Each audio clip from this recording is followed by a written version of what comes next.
Hi, you're on the Reddit Confessions channel. She didn't see me walk in, not at first. The music was loud, laughter louder, wine glasses clinked. I stood in the hallway for a moment holding the bouquet, just hesitating. That already says a lot, doesn't it? A husband holding flowers, afraid to give them to his wife. I wasn't coming home from war. I wasn't graveling after a fight. I was just coming home early with flowers because I missed her, because I still cared. Because maybe deep down I thought she'd smile the way she used to. But I should have known better. Marina, my wife, was holding Cord in the living room, wine swirling in her glass like a queen at her throne. Her friends surrounded her like handmaids, Jen smirking, Courtney already tipsy and a new one. Olive skin, soft curls, eyes that actually noticed me. I hadn't seen her before. I stepped in and held up the bouquet. Light pink lilies and pale dahlias carefully picked by me, not some random guy in a rush at CVS. These reminded me of you, I said. Just that. Marina didn't even blink. She looked at her friends, then back at me, and said loud enough for the whole block to hear. Oh, how retro flowers. What is this? 2004. Laughter snorting. Courtney actually clapped. Jin leaned over and muttered, "Maybe next time bring her a TikTok filter." I stood there looking like a magician whose rabbit had vanished mid-act. My fingers tightened around the stems. I cleared my throat and turned to leave, but then that new girl spoke. "They're beautiful," she said. Her voice wasn't loud, but it sliced through the mockery like glass. If someone gave me flowers like that, I wouldn't make fun of him. The room fell still, and I did something I didn't plan, didn't even think about. I walked over, handed her the bouquet, and said, "Then maybe you should have them." Marlena's mouth opened, but no words came out, just silence. The woman, her name was Raina, I'd learn later, looked at me like I was a ghost from a better world. She took the flowers gently, almost reverently. "Thank you," she whispered. And she meant it. Marina blinked. "You're giving my flowers to my guest now." "They weren't your flowers," I said. "You made that clear." She started to say something else, but I didn't wait to hear it. I turned, walked upstairs, and sat on the edge of the bed, wondering what just happened. But that little act, that impulsive, awkward handoff of a bouquet, would become the start of something far bigger than I ever expected. Something that would unravel lies I didn't even know were being told. And in the middle of it all, that smile Raina gave me would keep echoing in my head because someone noticed me. And that was more than I'd felt in months. Raina's smile stayed with me longer than it should have. I lay in bed that night, eyes open, heart racing, not with attraction, but with something more unsettling. Guilt, validation, or maybe just the unfamiliar warmth of being seen even for a second. Meanwhile, Marina never came upstairs. I heard them laughing again an hour later like nothing happened, like I hadn't just been humiliated in my own living room. The next morning, she acted like it never happened. No apology, no mention of the flowers, just her usual distracted scrolling over coffee, wearing the same robe she wore when I proposed to her back when I still believed love was loud enough to be heard. But everything started shifting after that night. Rhea began showing up more often. I thought maybe it was coincidence, but the way she looked at me told a different story. She was quieter than Marina's other friends, more observant. I caught her watching me once while I was fixing the broken door to the patio.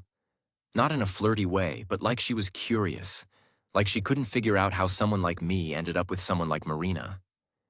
I couldn't figure it out either anymore. Then came the brunch.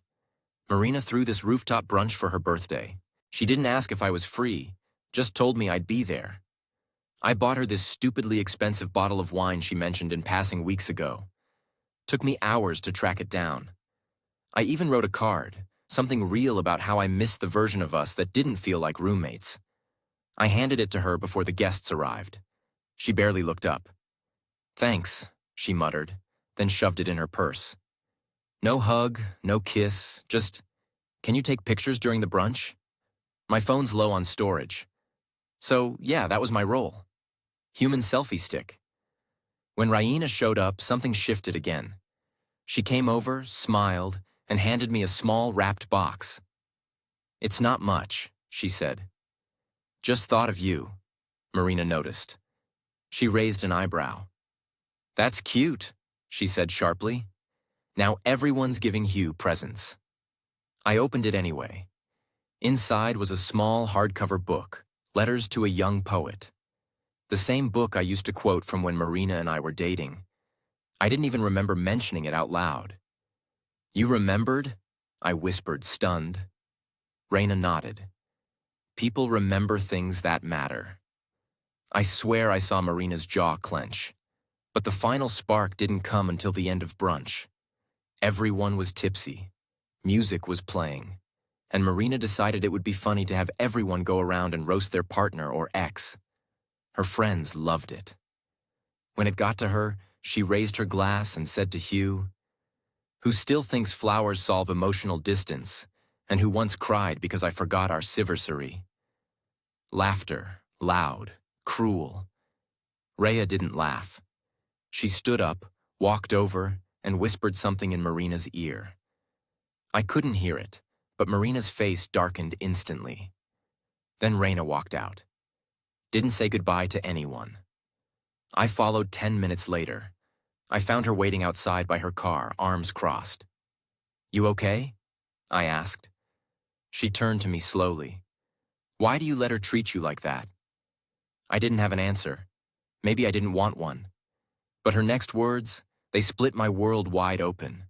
She told us once at dinner that she married you because you were the safest option, that no matter what she did, you'd never leave. Is that true, Hugh? Are you really that safe? I didn't answer because deep down I was afraid I was. Raina's words didn't just echo in my head. They stayed like a cold draft under a locked door. "Are you really that safe?" she'd asked. And I hated that I didn't know the answer. For the next few days, I replayed everything. Marina's smirk when I handed her the flowers. Her laughter at brunch. The way her eyes only softened when other people were watching. I'd spent years convincing myself that her coldness was stress or exhaustion, or just how she is. But Raina had cracked something open that I couldn't close again. By Wednesday, Marina was pretending nothing had happened. She even sent me a text that morning. "Pick up something for dinner." No apology, no conversation, just orders. I grabbed takeout, came home early, and found her sitting on the couch with her laptop laughing. "Who's that?" I asked. She turned the screen away a little too fast. "Just work?" she said too casually. Her job was marketing, sure, but I'd never seen a corporate spreadsheet make anyone giggle. That night, after she went to bed, I checked her laptop. I know I shouldn't have, but something told me to. What I found made my stomach twist.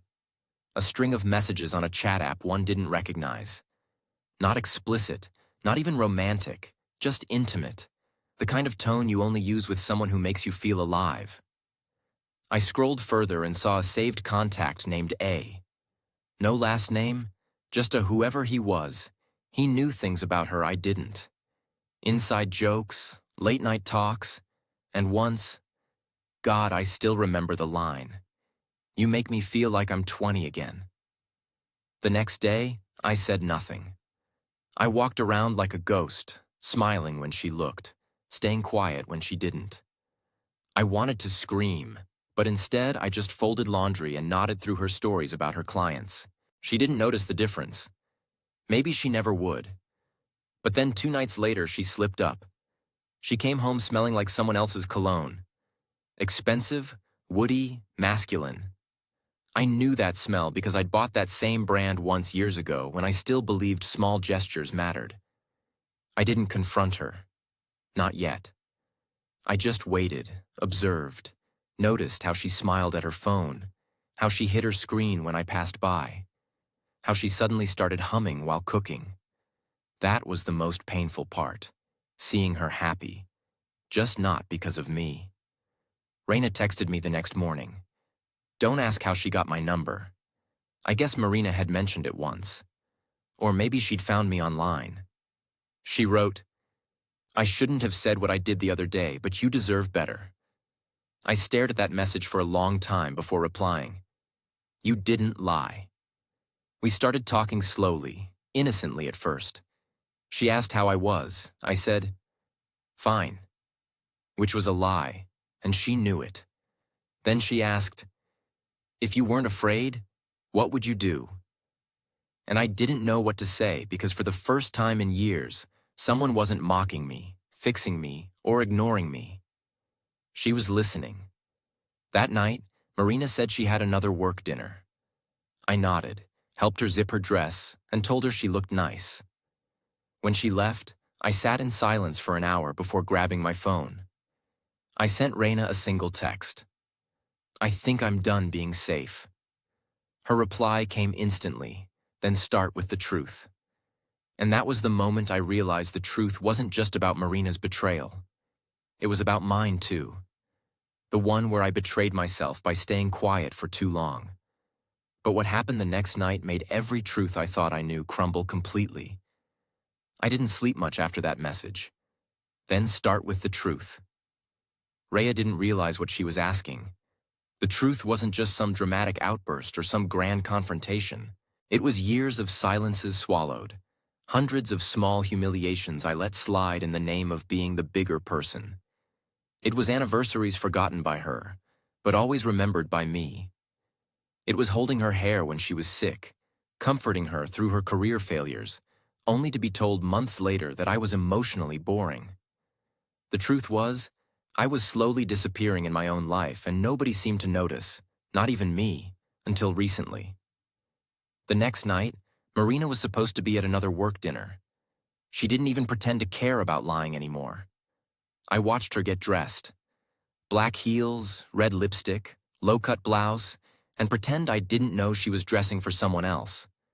She avoided eye contact the entire time. As she grabbed her purse, I said, "Want me to pick you up after?" Just to test her. She blinked. "No, I'll Uber. It's downtown. Traffic's a mess." She left before I could respond. I sat in the dark for a while. Then I got up, grabbed my keys, and followed her. I know how that sounds. Creepy, paranoid, pathetic even. But I wasn't looking to catch her in the act. I just needed the truth shoved in my face, so I finally stopped pretending. I stayed a few cars behind her Uber and watched it pull up to a restaurant I'd never heard of. She got out and walked right into the arms of a man in a tailored suit who greeted her with a kiss on the cheek that lasted a little too long. He looked like the human version of everything I wasn't. Tall, slick, confident. She laughed as they disappeared inside. I drove past the restaurant twice before parking on a side street and just sitting there. I don't know how long, maybe an hour, maybe more. My hands were shaking. Not from rage, but from this unbearable ache I didn't know how to name. Betrayal, yes, but also a kind of grief. Like watching someone burn down the house you built together and realizing they never even liked the furniture. When I got home, I didn't cry. I didn't scream. I opened a bottle of cheap red wine, sat on the porch, and sent Reina a text. "You were right," she replied instantly.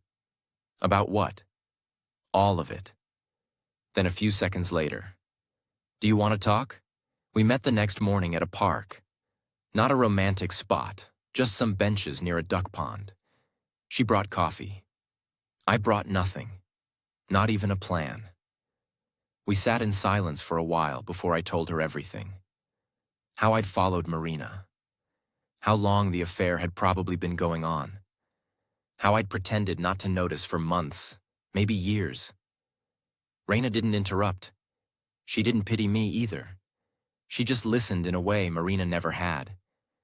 And when I finally finished, she looked me dead in the eyes and asked, "So, what are you going to do now?" I stared at the water. "I don't know." She leaned in slightly. "Yes, you do. You're just scared to say it."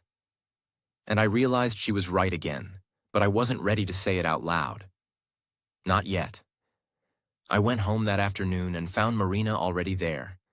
She was wearing the same dress from the night before and said something about a canceled meeting. She didn't look guilty, just tired.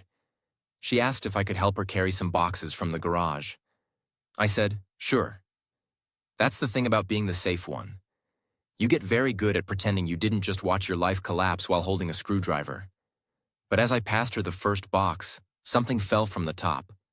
A birthday card, not addressed to me. It was from him, and it wasn't recent.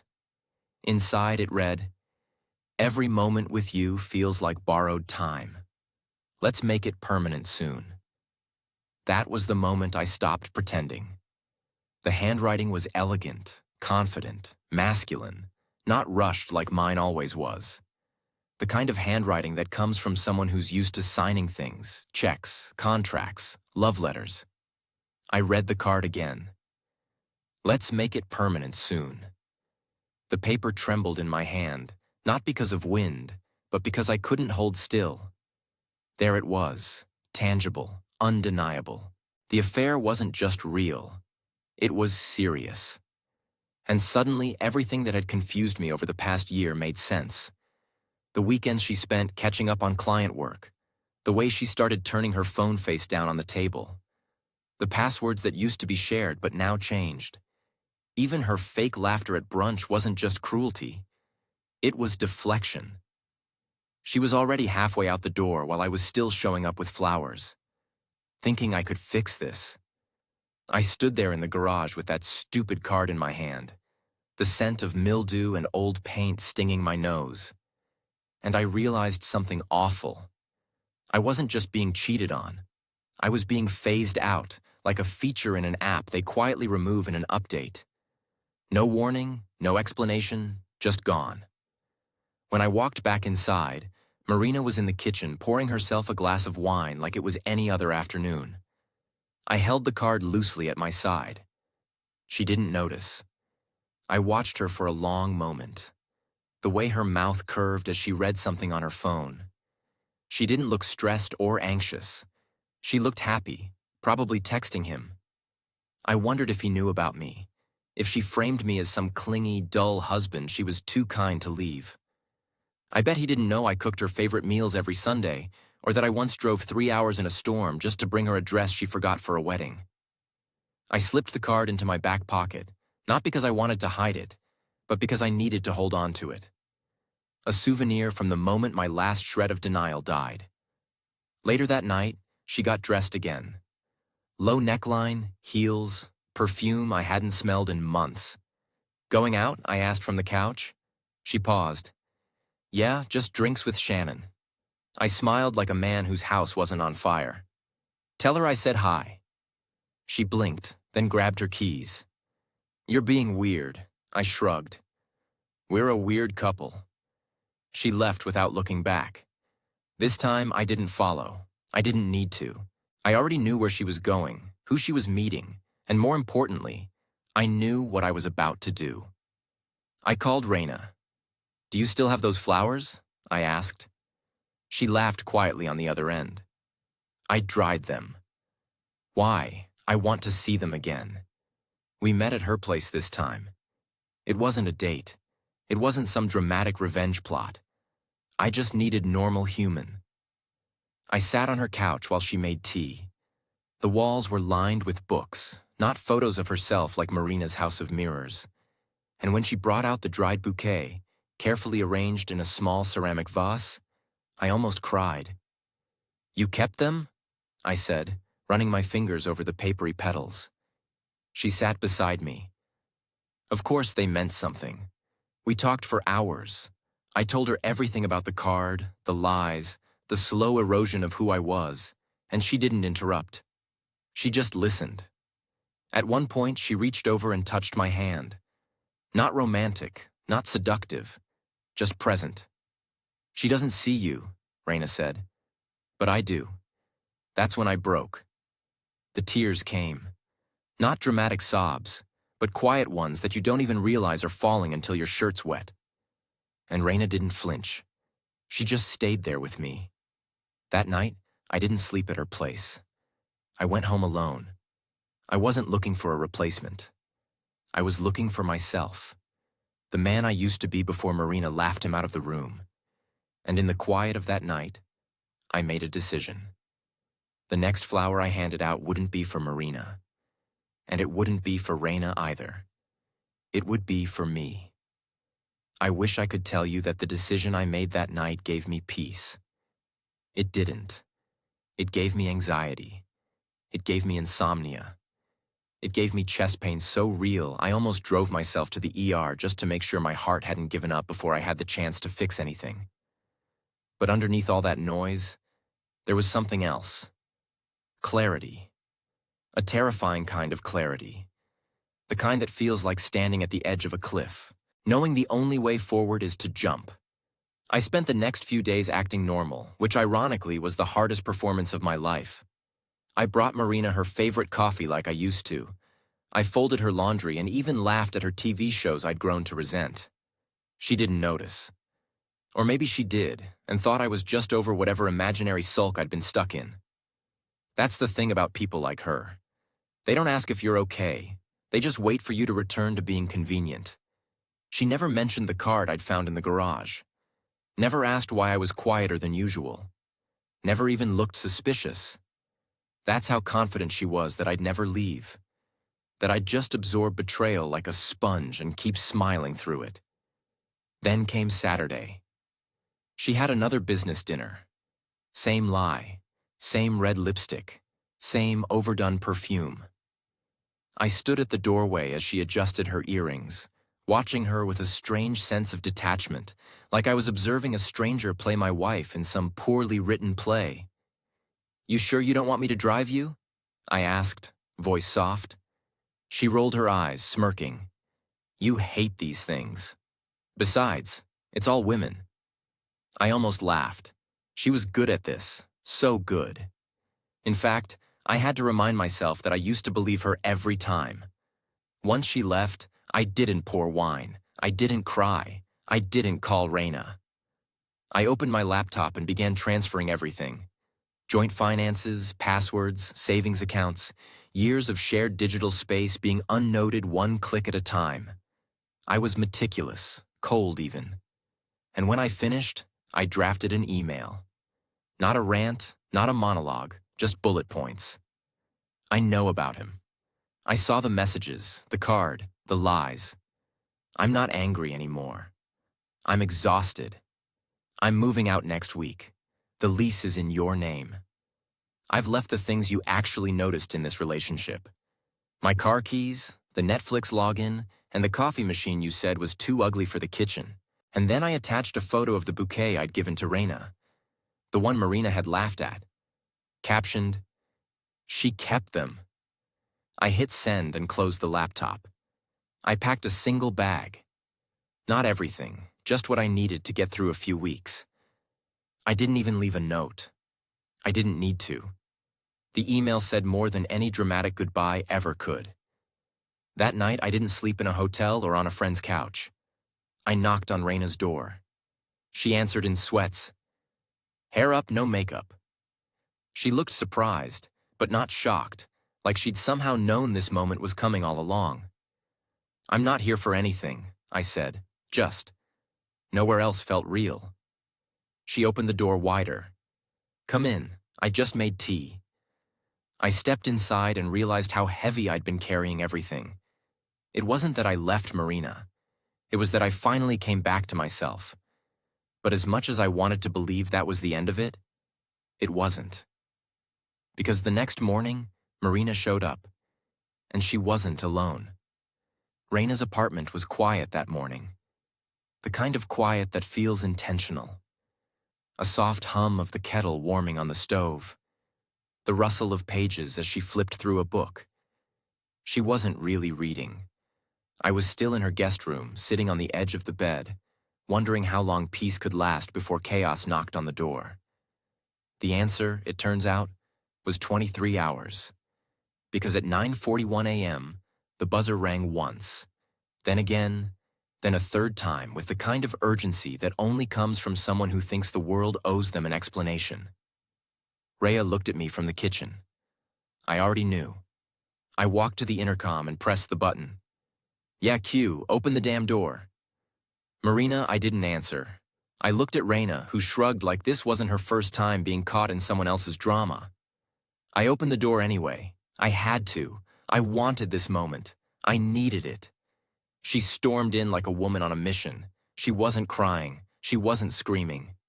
No. Marina walked in like I'd forgotten my place. Like she was here to set things right. Her eyes scanned the apartment, then landed on Reina, who was still standing by the kitchen, calm as ever, sipping tea like this was just another Sunday. Oh, Marina said coldly. So it's her. I didn't flinch. You're not surprised. She turned to me, jaw tight. No, I'm insulted. I actually laughed. I couldn't help it. You're insulted? You left me, Hugh. You just vanished. You were already gone, I said. You just forgot to tell me. She folded her arms. You think this little performance makes you look noble? You snuck out like a coward and ran to my friend. She wasn't your friend, Reina said calmly. She just needed someone around to feel superior to.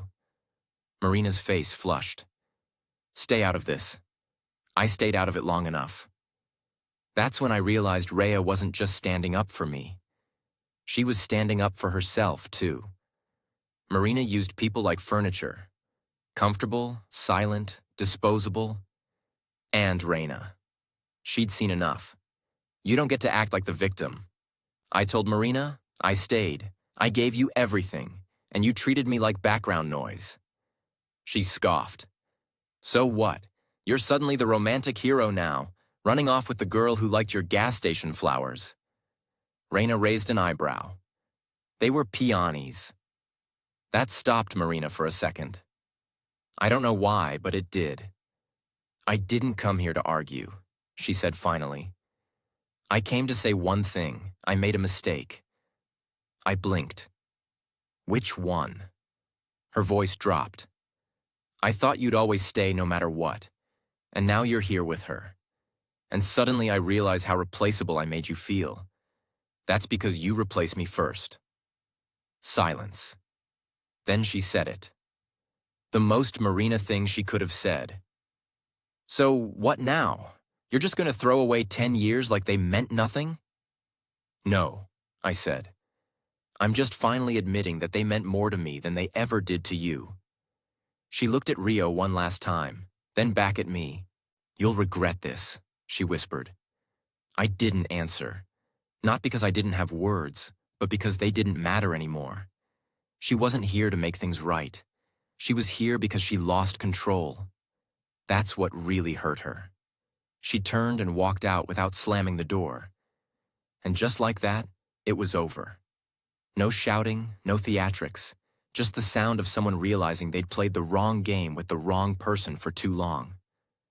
Rhea looked at me. You okay? She asked. I think so. But the truth was, I didn't know what I was because the final twist in all of this, it wasn't Marina. It was what I found in her car that night. The night after Marina's little ambush, I couldn't sleep. Not because I was hurt or angry. Those feelings had already burned out, but because I finally felt clear, like I could finally breathe after years of being underwater. I went for a walk to shake off the leftover adrenaline. And as I passed by Marina's parked car outside our old apartment, I saw something on the passenger seat.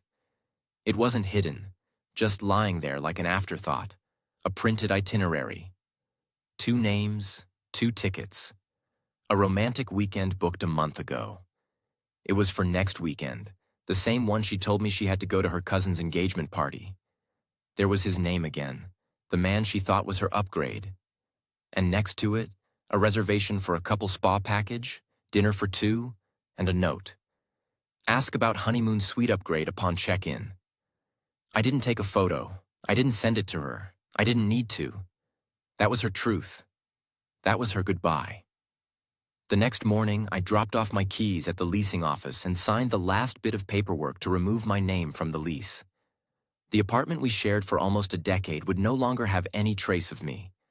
No coffee machine, no folded socks, no fresh flowers slowly dying in the kitchen window while she stared at her phone. Raina met me outside with a box of pastries and a smile that didn't feel like pity. "Free man?" she asked. I nodded. Finally, we sat on a bench and split a cherry Danish. She told me about a job she was thinking of taking in another city. I didn't panic. I didn't beg her to stay. I just listened the way she always had for me. Because whatever this was between us, it wasn't about filling a void. It was about starting something real. And if it wasn't meant to last, at least I finally knew what being seen felt like. Weeks passed. Then months, I got my own place. Small, quiet, mine. I started journaling again, bought flowers for my desk just for me. I even picked up a pottery class, something Marina once mocked me for wanting to try. Turns out I'm not terrible at it. Raina visits sometimes more than just visits. But this story isn't about jumping from one woman to another. It's about finally realizing that staying where you're disrespected isn't loyalty. It's self-betrayal. Marina reached out once more. A short email. "I get it now. You deserve more than I gave." I didn't respond. Some chapters don't need closure. They just need to close. So, if you've made it this far, thank you. I hope this story reminded you that even if someone laughs at your flowers, someone else might treasure them. Sometimes all it takes is handing them to the right person. You're on the Reddit Confessions channel. If you've ever experienced a moment where walking away gave you your life back, tell us in the comments. Or better yet, share an underrated historical event that taught you the power of second chances. Because sometimes the softest rebellion is simply choosing yourself. Thanks for listening.